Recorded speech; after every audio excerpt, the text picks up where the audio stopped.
क्या कहते हैं आपके सितारे? कैसे खुशहाल होगी आपकी जिंदगी? जानिए दिल्ली दर्पण टीवी के खास कार्यक्रम भविष्य दर्पण में। नमस्कार, मैं अंशु ठाकुर और आप देख रहे हैं दिल्ली दर्पण टीवी। जैसा कि आप सबको पता है कि 29 मार्च से शनि देव जो है वो मीन राशि में प्रवेश कर रहे हैं और इसको लेकर क्या कुछ फायदे हैं, क्या कुछ नुकसान हैं, जो लोग जॉब कर रहे हैं या जो लोग फैमिली के बारे में सोच रहे हैं, शादी करने की सोच रहे हैं या अपना करियर चेंज करने की सोच रहे हैं, उसके बारे में क्या कुछ चेंजेस आ सकते हैं, किसके लिए बेनिफिट होगा या डिसएडवांटेज होगा, इस पर बात करने के लिए हमारे साथ ज्योतिषी आलोक उपाध्याय जी मौजूद है। सर, सबसे पहले तो नमस्कार सर। नमस्कार। सर सभी दर्शकों को पंडित आलोक वाजपेयी का सादर नमस्कार। जी। सर सबसे पहला सवाल मेरा यही रहेगा कि जब शनि देव की बात आती है तो लोग घबरा जाते हैं ये नाम सुनकर। तो क्या लोगों को शनि देव से जो है घबराना चाहिए या फिर ऐसा होता है कि उनके सिर्फ़ दुष्परिणाम हैं, कुछ बेनिफिट्स नहीं है, ऐसा कुछ है? अ, देखिए, सबसे पहले तो मैं आपको शनि देव के बारे में कुछ बताना चाहूँगा। शनि ग्रह जो है हमारे सौर मंडल में ज्योतिष विज्ञान में ऐसा माना जाता है कि सबसे धीमी और मंद गति से चलने वाले ग्रह हैं और ये पूरी दुनिया को प्रभावित करते हैं क्योंकि ये मंद गति से चलते हैं।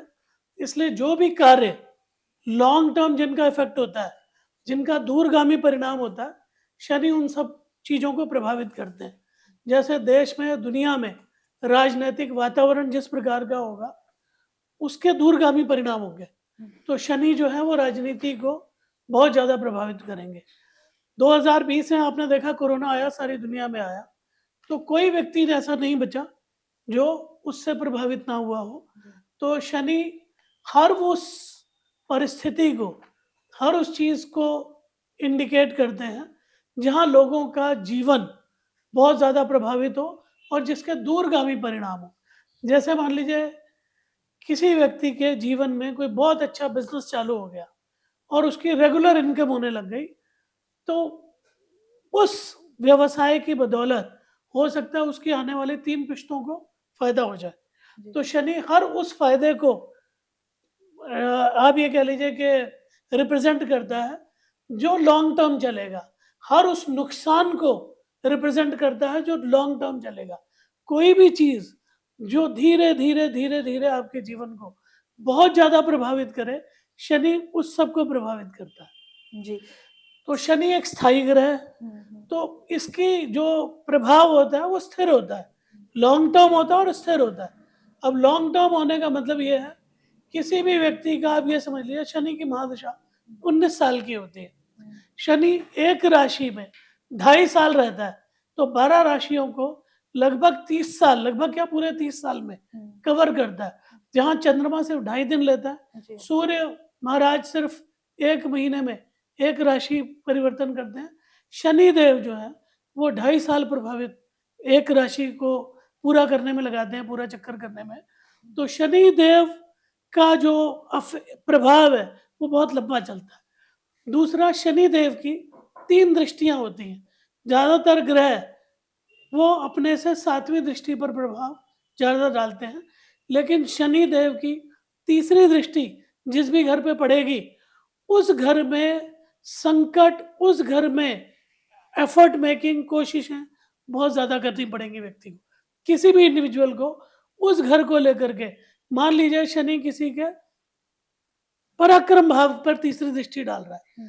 पराक्रम भाव का मतलब है कि उसको नॉर्मल जो वो मेहनत करता है, उससे कहीं ज़्यादा मेहनत करनी पड़ेगी। चाहे वो अपनी नौकरी को लेकर के हो, चाहे वो अपने जीवन साथी के साथ संबंधों को लेकर के हो, चाहे उसकी इनकम को लेकर के हो। तीसरी दृष्टि शनि की जिस भी भाव में पड़ेगी, उस भाव के स्वामित्व से संबंधित कोशिशें उसका फल प्राप्त करने के लिए उसको बहुत ज़्यादा करनी पड़ेंगी। जी। सर, मेरा सवाल ये रहेगा कि आपने जैसे कि बताया 2.5 साल लेता है शनि जो है किसी भी राशि में प्रवेश करने के लिए। तो 30 सालों बाद जब शनि देव जो है मीन राशि में प्रवेश कर रहे हैं, तो लोगों को किस तरीके के बेनिफिट्स और जो है एडवांटेज जो है वो फेस करने पड़ेंगे? चाहे वो स्वास्थ्य को लेकर बात हो, तो किस तरीके की हेल्थ प्रॉब्लम्स फेस करनी पड़ेगी लोगों को? देखिए, हम अकाल पुरुष की कुंडली में, अगर हम काल पुरुष की कुंडली की बात करें, तो काल पुरुष में हम मान लेते हैं पूरे संसार का लगन जी, मेष है। जी, तो शनि महाराज जो है, वो मेष राशि के हिसाब से 10वें और 11वें घर के स्वामी हो गए।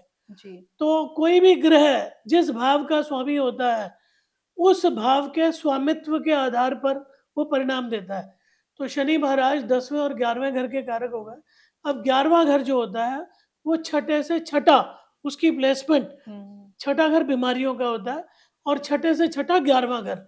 यानी आप छठे घर से गिनती शुरू करें, तो 6, 7, 8, 9, 10, 11। जी, 11वें घर का स्वामी छठे से छठा, तो छठे घर में लॉन्ग टर्म बीमारियाँ, जो लंबी चलने वाली बीमारियाँ होती हैं, हुँ, वो सब आती हैं। जी।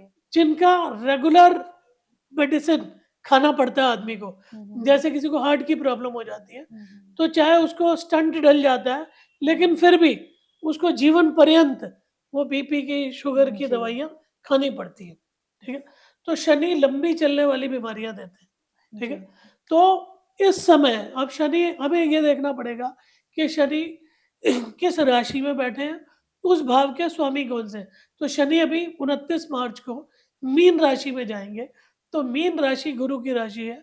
अब गुरु जो है, वो मीन राशि काल पुरुष की कुंडली में 12वीं राशि है। हुँ, 12वीं राशि जो है, वो ज़्यादातर आप ये कह लीजिए इन्फेक्शन, हुँ, एलर्जी जो बाहर से आती है, जी। जो बाहर के प्रभाव से आती है, उन सबको प्रभावित करते हैं। तो वहाँ पर शनि जो इन्फेक्शन और एलर्जी से संबंधित संबंधित बीमारियाँ होंगी, इसके अलावा जो व्यक्ति को नसों से संबंधित बीमारियाँ होती हैं, हुँ, उसको भी शनिदेव रिप्रेज़ेंट करते हैं।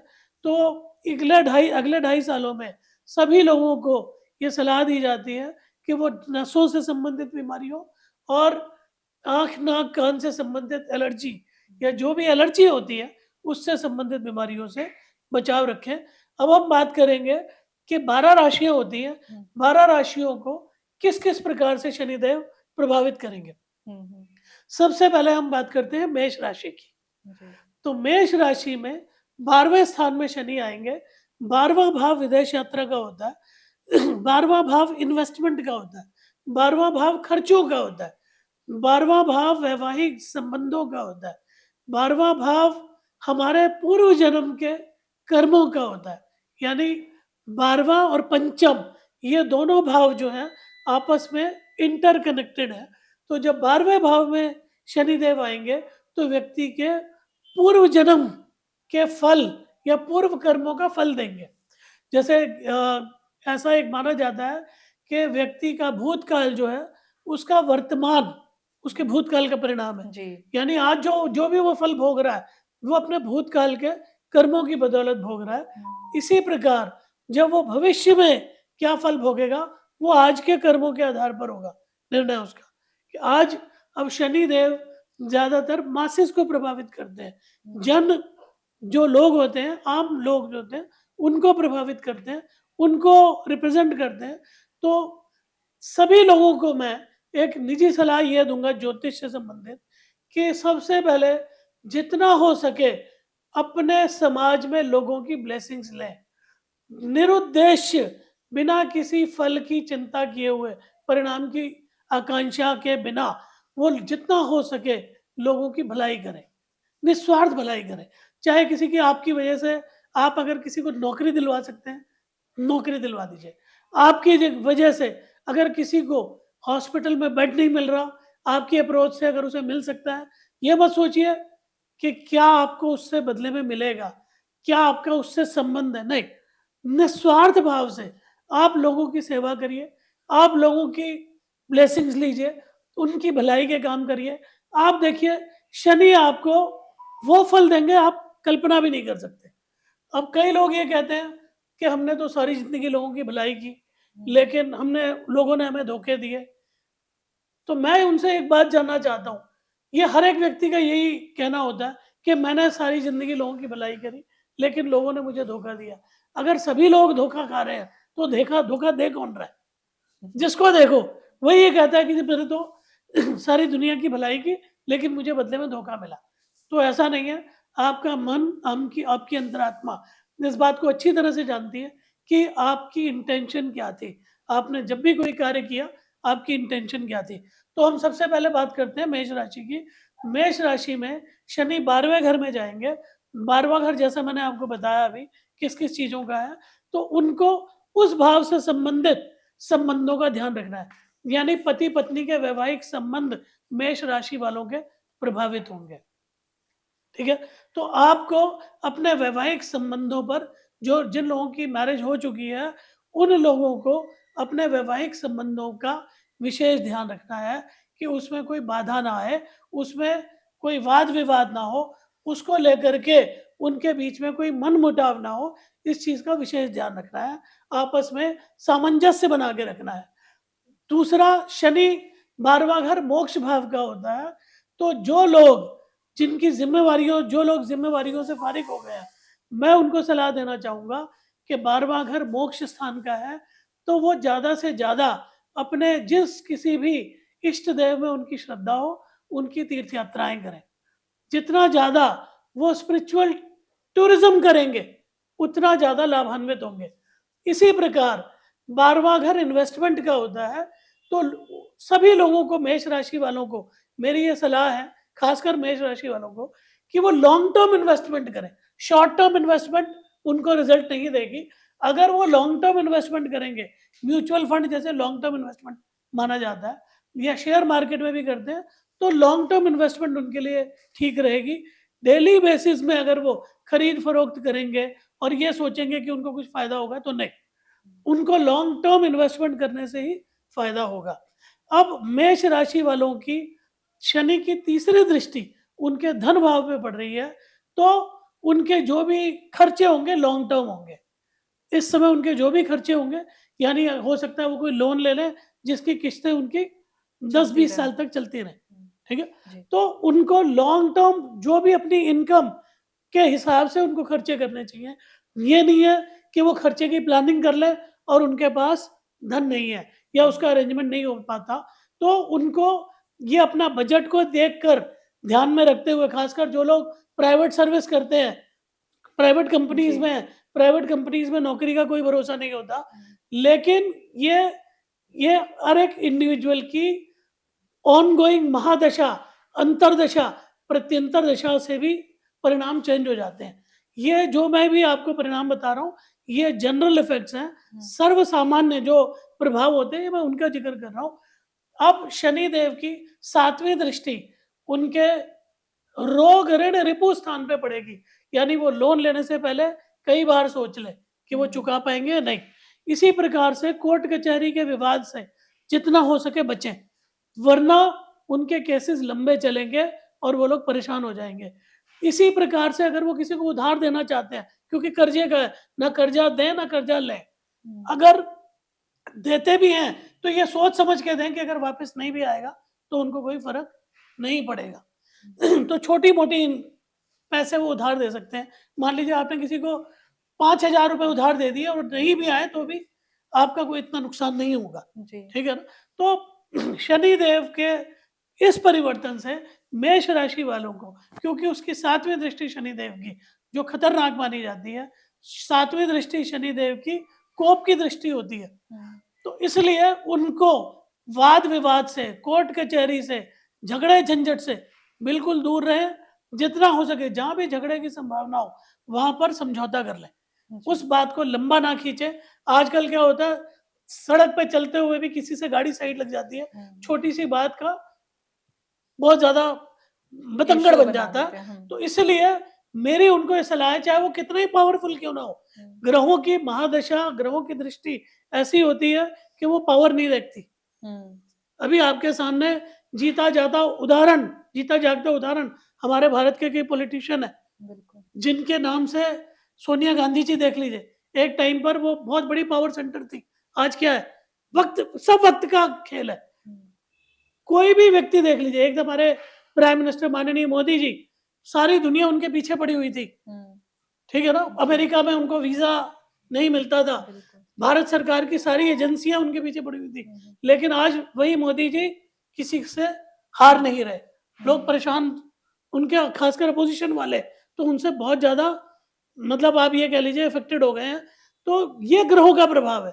जब समय का प्रभाव होता है, अरविंद केजरीवाल जी, ठीक है ना? आपके लोगों सामने के जीता फेवरेट जाएगा। बने हुए थे वो। हाँ, आज की डेट में देख लीजिए कोई उनका क्या स्थिति है। तो ये ग्रहों का प्रभाव है, ऐसा नहीं, व्यक्ति वही रहता है, जी। व्यक्ति में कोई बदलाव नहीं आता। वो व्यक्ति पहले भी वही था, आज भी वही है, उसकी विचारधारा। लेकिन ये सब वक्त का तकाजा है कि आज वही व्यक्ति बहुत टॉप पे जा रहा है, कल को वही व्यक्ति बिल्कुल डिग्रेडेड हो जाता है। सर, ठीक है? जैसा कि आपने मेष राशि के बारे में बताया और आपने प्रिकॉशंस भी बताए, तो क्या कुछ ऐसे उपाय हैं जो मेष राशि वाले करें, ये बुरी चीज़ों से बचने के लिए, या देखिए, वो मैंने कुछ? आपको सबसे पहले बताया, एक तो शनि क्योंकि लॉन्ग टर्म इफेक्ट देते हैं, तो सभी राशि वालों को नशे से दूर रहना चाहिए। नशा जो है वो हमेशा लॉन्ग टर्म प्रभावित करता है। जैसे मान लीजिए कोई व्यक्ति आज सिगरेट पीना कोई बच्चा शुरू करता है, तो उसको पता भी नहीं लगेगा उसको कब आदत पड़ गई और वो कब चेन स्मोकर बन गया। शुरू-शुरू में उसे लगेगा कि नहीं, वो तो छोड़ देगा। तो इसी प्रकार से व्यक्ति को नशे से बिल्कुल दूर रहना है। शनि जो है वो डर का कारक है। शनि जो है वो इनसिक्योरिटी का, अननोन फियर, एक अनचाहा डर। जैसे मान लीजिए आप अंधेरे में चल रहे हैं, कई लोगों को ये मनोवैज्ञानिक वो होता है कि पीछे कोई आ रहा है, पीछे कोई आ रहा है, उनको भूत प्रेत लगता है या उनको लगता है कोई साया उनके पीछे चल रहा है। तो ये सब शनि की वजह से ही है। तो शनि से प्रभावित लोगों को समाज से दूरी बना लेते हैं ऐसे लोग। तो उनको ये चाहिए, जैसे मैंने आपको बताया, शनि देव की को खुश करने के लिए एक बहुत बढ़िया तरीका क्या है, शमशान घाट में जो गरीब लोग अपने रिश्तेदारों का, प्रियजनों का अंतिम संस्कार करने आते हैं, कई गरीब लोग आते हैं और उनके पास इतनी आर्थिक स्थिति अच्छी नहीं होती, क्योंकि आजकल ये कर्म कांड में भी बहुत ज़्यादा पैसे लग जाते हैं। उनके पास लकड़ी खरीदने के भी पैसे नहीं होते। तो अगर आपको अपने शनि को सुदृढ़ बनाना है, क्योंकि मेष राशि वालों के लिए 12वें भाव में शनि बैठे जो मोक्ष का कारक है, तो मोक्ष धाम शमशान घाट में उनको कोई भलाई का काम करना चाहिए। चाहे कोई पेड़ लगा दें, छायादार वृक्ष लगा दें, पानी पीने की व्यवस्था करा दें, जल प्रबंध करा दें, या किसी व्यक्ति को जिसकी आर्थिक स्थिति ठीक नहीं है उसको लकड़ी दे दें, 40 किलो लकड़ी, 40 मन लकड़ी जो भी लगती है, वो बोल दें कि भाई ये मेरे पैसे से, और उसका ढिंडोरा ना पीटे। उसको दुनिया को बताए नहीं कि भाई मैंने देखो उसको इतना बड़ा दान कर दिया। नहीं, जितना हो सके दान करें, लोगों की भलाई करें और उसका ढिंडोरा ना पीटे। उसके बारे में स्वयं को उसका क्रेडिट ना दें। ये मान के चलिए ईश्वर ने आपको इतना काबिल बनाया है, आप इस काबिल हैं कि आप लोगों की भलाई कर पा रहे हैं, और आप इसके लिए ईश्वर को धन्यवाद दें।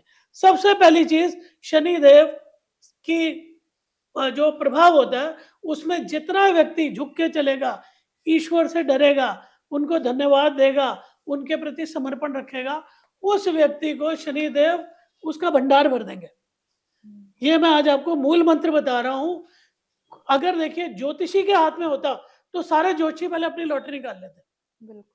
ये सब वक्त का खेल है, किसी इंडिविजुअल का, और ज्योतिष और कुछ नहीं, सिर्फ इसी को पढ़ने की एक नॉलेज है कि अब मेरा वक्त कैसा चल रहा है। मतलब कहा जाए तो एक ब्लू मैप है बस, ताकि हमें एक रास्ता दिखाने के लिए हमारा जी, लाइट जी। है और चलना हमें खुद को बिल्कुल, है। बिल्कुल। अब शनि देव की 10वीं दृष्टि जो होगी मेष राशि वालों के लिए, उनके 10वें घर में पड़ेगी। 10वां घर जो होता है सरकार का होता है, 10वां घर पिता का होता है, 10वां घर अधिकारों का होता है, अथॉरिटी का होता है। तो अगर वो प्रयासरत रहेंगे तो उनको सफलता अवश्य मिलेगी। थोड़ा 2.5 साल लग सकते हैं, लेकिन सफलता जरूर मिलेगी मेष राशि वालों को। उनको हिम्मत नहीं हारनी है। ये नहीं सोचना कि मेरे लिए तो शनि खराब है, नहीं, आप प्रयासरत रहें, और इस प्रयास के दौरान आपके संपर्क में जितने लोग आपसे मदद मांगते हैं उनकी निस्वार्थ रूप से मदद करिए। आपसे जूनियर जो एम्प्लॉइज हैं वो अगर आपकी सपोर्ट मांगते हैं, उनके साथ डिप्लोमेटिक बिहेवियर नहीं। कई लोग क्या करते हैं, दूसरों को धक्का देते हुए आगे बढ़ने की चेष्टा करते हैं। प्राइवेट सेक्टर कंपनीज में ये बहुत ज्यादा होता है। लोग अपना उल्लू सीधा करके दूसरों को नीचा दिखा करके आगे बढ़ जाते हैं। लेकिन शनि लॉन्ग टर्म में उन सब लोगों को नेगेटिव इंपैक्ट देने वाला है जिन लोगों की इस तरीके की फितरत है। तो 2.5 साल जितना हो सके मेष राशि वाले लोगों की भलाई करें, अपने जूनियर एम्प्लॉइज़ को ज़्यादा से ज़्यादा सपोर्ट करें। किसी का कंपनी में नया अपॉइंटमेंट है, उसको तजुर्बा नहीं है, उसको एक्सपीरियंस नहीं है, जितना हो सके उसको सपोर्ट करें, ना कि उसको हैरेस करें, ठीक है जी? और 12वें घर में शनि, जैसा मैंने बताया, जितना हो सके अपने जो भी इनके इष्ट देव हैं, उनका तीर्थ यात्रा करें, वहाँ पर होके आएँ, इसका फल अवश्य प्राप्त होगा। लेटेस्ट खबरों के लिए सब्सक्राइब करें हमारा YouTube चैनल